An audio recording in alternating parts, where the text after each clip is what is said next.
আসসালামু আলাইকুম সবাইকে। কি অবস্থা সবার?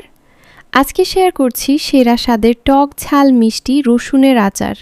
এটা পোলাও, খিচুড়ি, গরম ভাত সব কিছুর সাথেই সার্ভ করতে পারবেন। যারা আমার মতো পিকল লাভার তাদের জন্য এই রেসিপিটা একদমই পারফেক্ট। রসুনের হালকা ঝাঁঝ, টক ঝাল মিষ্টির ব্যালেন্স আর মশলার ফ্লেভার মিলিয়ে খেতে এতটাই মজার লাগে যে একবার বানালে বারবার খেতে ইচ্ছা করবে। আর রসুন আমাদের স্বাস্থ্যের জন্য অনেক উপকারী, তাই মজার সাথে সাথে এটা বেশ হেলদিও। তো এখানে 1 কেজি রসুন ভালোভাবে ক্লিন করে নিয়েছি। এখন মশলাটা রেডি করে নেব।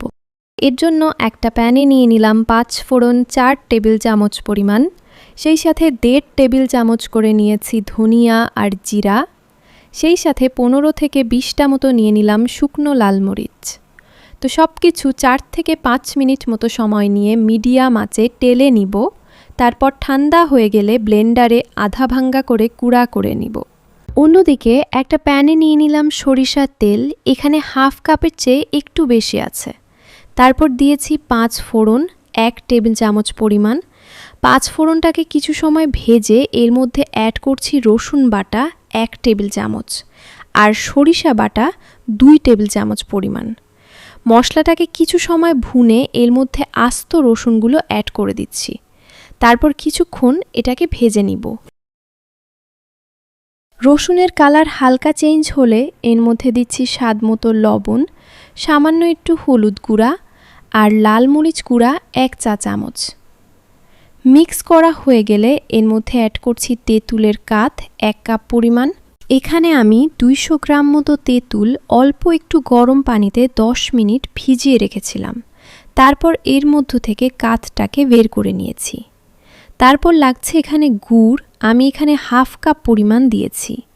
গুড় থেকে তাড়াতাড়ি পানি ছেড়ে দেওয়ার জন্য এখানে ভিনেগারটাও একসাথে অ্যাড করে দিয়েছি।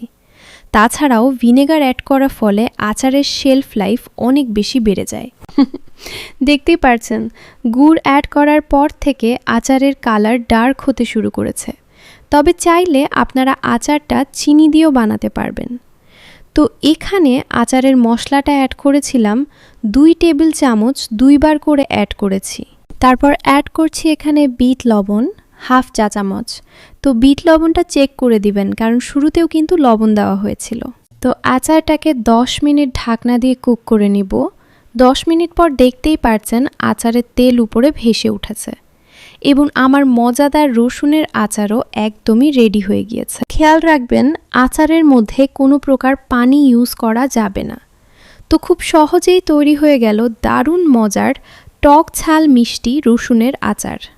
ট্রাস্ট মি, এই আচারটা একবার বানিয়ে রাখলে বারবার খেতে ইচ্ছা করবে।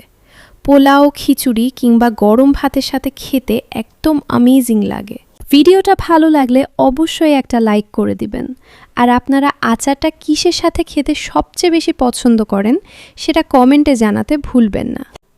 এমন আরও টেস্টি রেসিপিস পেতে চ্যানেলটা সাবস্ক্রাইব করে পাশে থাকা বেল আইকনটাও অন করে রাখুন। আল্লাহ হাফেজ এভরিওয়ান।